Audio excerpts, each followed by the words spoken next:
Hai guys, kembali lagi di channel Ngelantur Aja. Pada season kali ini, Ngelantur akan membagikan 4 tips cara membaca dan memahami kitab kuning dengan cepat, khususnya bagi pemula.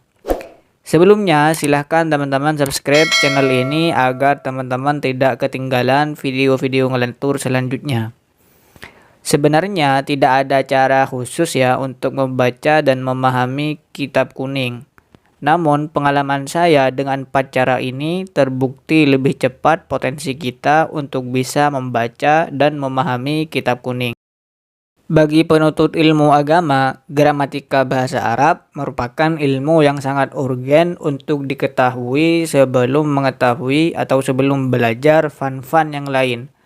Karena mustahil bagi orang akan pandai ilmu agama tanpa menguasai bahasa Arab yang mendalam.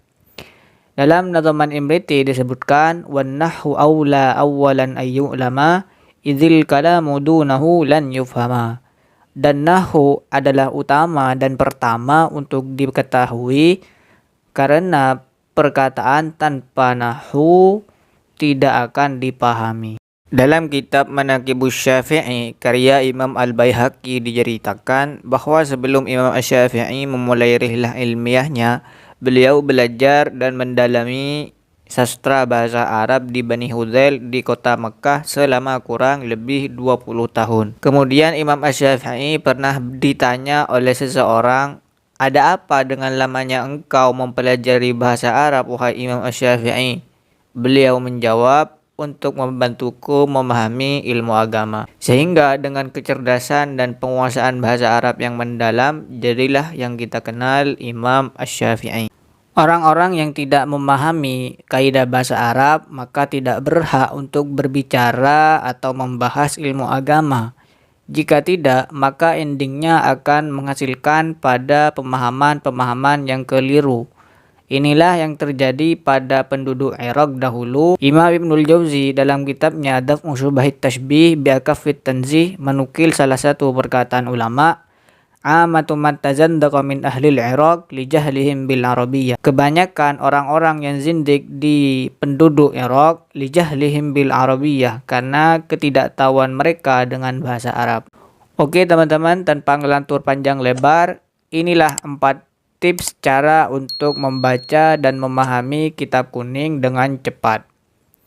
Yang pertama, fokus pada bacaan.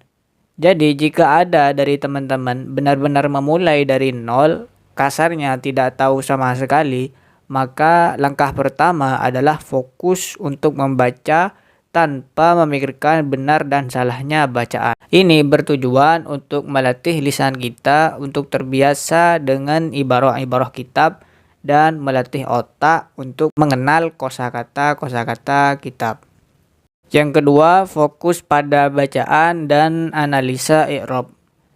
Jika teman-teman sudah melakukan langkah yang pertama, maka langkah kedua teman-teman fokus pada bacaan dan analisa i'rab.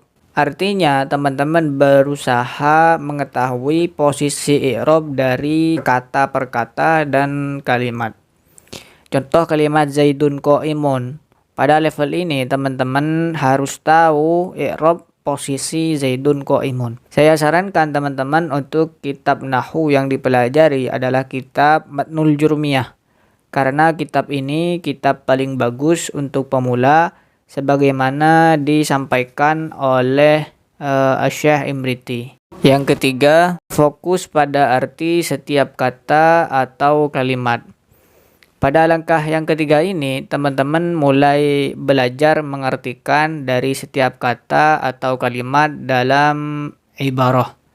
Saya sarankan pada level yang ketiga ini, teman-teman sudah hafal minimal 500 sampai 1000 mufradat sebagai bekal awal untuk lebih memudahkan mengartikan kitab, dan jangan lupa juga sering membuka kamus-kamus bahasa Arab.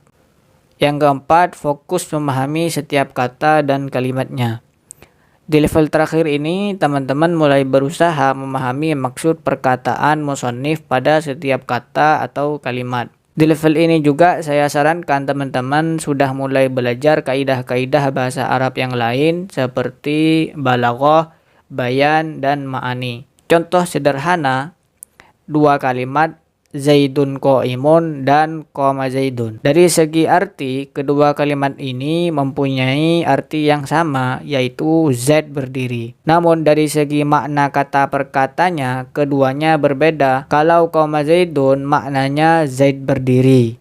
Namun berdirinya Zaid masih diragukan apakah benar-benar berdiri atau tidak. Sedangkan kalimat Zaidun qa'imun maknanya Zaid berdiri, dan berdirinya Zaid lebih dimungkinkan kebenarannya daripada qama Zaidun. Dalam kaidah bahasa Arab dikatakan ismiyatul jumlah tufidut ta'kid. Jumlah ismiyah memberikan faidah penguatan.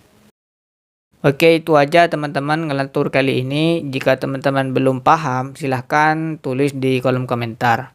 Atau teman-teman punya tips yang lain, boleh banget ya tulis di kolom komentar untuk kita sharing-sharing berbagi ilmu. Oke, saya ngelantur, jangan lupa subscribe. Sampai jumpa.